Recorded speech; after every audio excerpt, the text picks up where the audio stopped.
Crime ಕಾರ್ನರ್ಗೆ ಸ್ವಾಗತ. ನಾನು Umar Farooq.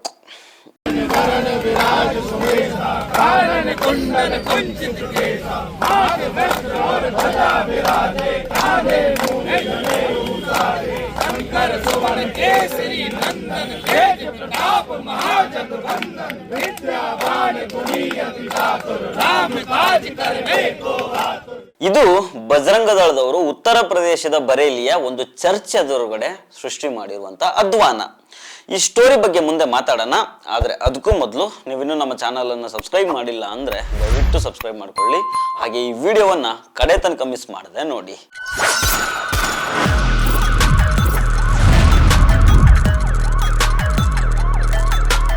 Christmas ಕಾರ್ಯಕ್ರಮದಲ್ಲಿ ಹಿಂದೂ ಧರ್ಮ ಮತ್ತು ಸಮಾಜವನ್ನ ಆಕ್ಷೇಪಾರ್ಹವಾಗಿ ಬಿಂಬಿಸಲಾಗಿದೆ ಅಂತ ಆರೋಪ ಮಾಡಿ ಬಜರಂಗ ದಳದ ಸದಸ್ಯರು ಅಧ್ವಾನವನ್ನ ಕ್ರಿಯೇಟ್ ಮಾಡಿದ್ದಾರೆ.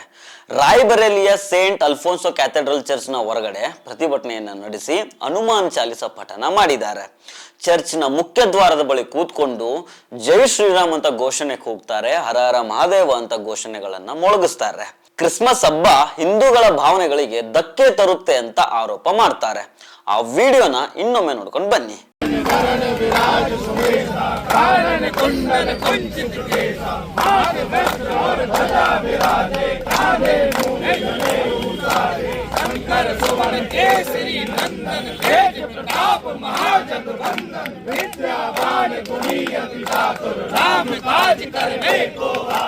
ಇದು ಬಜರಂಗ ದಳದವರು ಮಾಡಿರೋ ಅಧ್ವಾನ.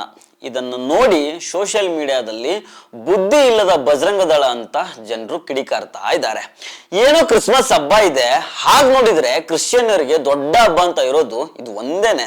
ಈ ಸಂದರ್ಭದಲ್ಲಿ ಒಂದು ಮೈನಾರಿಟಿ ಕಮ್ಯುನಿಟಿ ಏನೋ ಖುಷಿಯಿಂದ ಒಂದು ಹಬ್ಬ ಮಾಡ್ಬೇಕು ಅಂತಂದ್ರೆ ಈ ಬಜರಂಗ ದಳದವರು ಅದಕ್ಕೂ ಅಡ್ಡಗಾಲು ಹಾಕ್ತಾ ಇದ್ದಾರೆ. ಹೋಗಿ ಚರ್ಚ್ ಮುಂದೆ ಕೂತ್ಕೊಂಡು ಹನುಮಾನ್ ಚಾಲಿಸ ಪಠನ ಮಾಡಿದ್ದಾರೆ. ಅಲ್ಲ, ಅಷ್ಟಕ್ಕೂ ಈ ಬಜರಂಗ ದಳದವರ ಭಾವನೆಗಳಿಗೆ ಏನಾದ್ರೂ ಧಕ್ಕೆ ಆಗಿದ್ರೆ, ಕ್ರೈಸ್ತರಿಂದ ಏನಾದ್ರೂ ತೊಂದರೆ ಆಗಿದ್ದಿದ್ರೆ ಈ ದೇಶದಲ್ಲಿ ಒಂದು ಕಾನೂನು ಅಂತ ಇದೆ. ಅದಕ್ಕೆ ಸಂಬಂಧಪಟ್ಟವ್ರಿಗೆ ಕಂಪ್ಲೇಂಟ್ ಅನ್ನ ಕೊಡ್ಬೋದಿತ್ತು ಇವರು.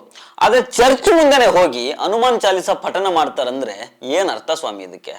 ಸುಮ್ನೆ ಇದು ಗಲಭೆಗೆ ಪ್ರಚೋದನೆ ಕೊಟ್ಟಂಗ ಆಗೋದಿಲ್ವಾ? ಆಕ್ಚುಲಿ ಇವ್ರ ಮೇಲೆ ಪೊಲೀಸರು ಅಲ್ಲೇ ಕ್ರಮ ತೆಗೆದುಕೊಳ್ಬೇಕಾಗಿತ್ತು. ಆದ್ರೆ ಅದು ಉತ್ತರ ಪ್ರದೇಶ ಆಗಿದ್ರಿಂದ ಇವ್ರ ಮೇಲೆ ಏನ್ ಕ್ರಮ ಆಗುತ್ತೆ?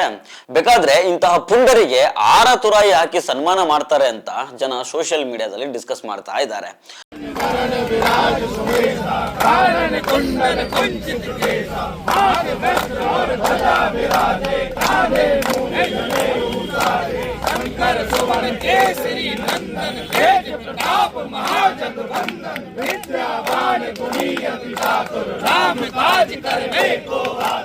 ಅದೇನಾದ್ರೂ ಇರ್ಲಿ ಬಿಡಿ, ಜನರು ಹೇಳೋ ರೀತಿ ಬಜರಂಗ ದಳಕ್ಕೆ ಬುದ್ಧಿ ಇದೆಯೋ ಇಲ್ವೋ? ನಮ್ಮ ಹುಬ್ಬಳ್ಳಿಯಲ್ಲಿ ಇತ್ತೀಚೆಗೆ ದಲಿತ ಹುಡುಗನನ್ನ ಪ್ರೀತಿ ಮಾಡಿದ್ದಕ್ಕೆ ಗರ್ಭಿಣಿಯನ್ನ ಕೊಂದು ಹಾಕಿದ್ರು. ಅಲ್ಲಿಗೆ ಬಜರಂಗ ದಳ ಬರಲೇ ಇಲ್ಲ. ಪುತ್ತೂರಿನಲ್ಲಿ ಒಬ್ಬ ಬಿಜೆಪಿ ಲೀಡರ್ ಮಗ ತನ್ನ ಗರ್ಲ್ ಫ್ರೆಂಡ್ ಅನ್ನ ಪ್ರೆಗ್ನೆಂಟ್ ಮಾಡಿ ಓಡೋಗ್ಬಿಟ್ಟಿದ್ದ. ಅಲ್ಲಿಗೂ ಬಜರಂಗ ದಳದವ್ರು ಬರಲಿಲ್ಲ. ಈ ಕೇಸ್ಗಳಲ್ಲಿ ಧರ್ಮದ ಮೇಲೆ ಯಾವ ಕಪ್ಪು ಚುಕ್ಕೆನೂ ಕೂತ್ಕೊಂಡಿರ್ಲಿಲ್ಲ. ಆದ್ರೆ ಕ್ರಿಸ್ಮಸ್ ಹಬ್ಬದಿಂದ ಇವರಿಗೆ ಸಂಕಟ ಉಂಟಾಗ್ಬಿಡುತ್ತೆ. ಇದರ ಬಗ್ಗೆ ನಿಮ್ಗೆ ಏನ್ ಅನ್ಸುತ್ತೆ ಅನ್ನೋದನ್ನ ಕಮೆಂಟ್ ಮಾಡಿ ತಿಳಿಸಿ. ನಮಸ್ಕಾರ.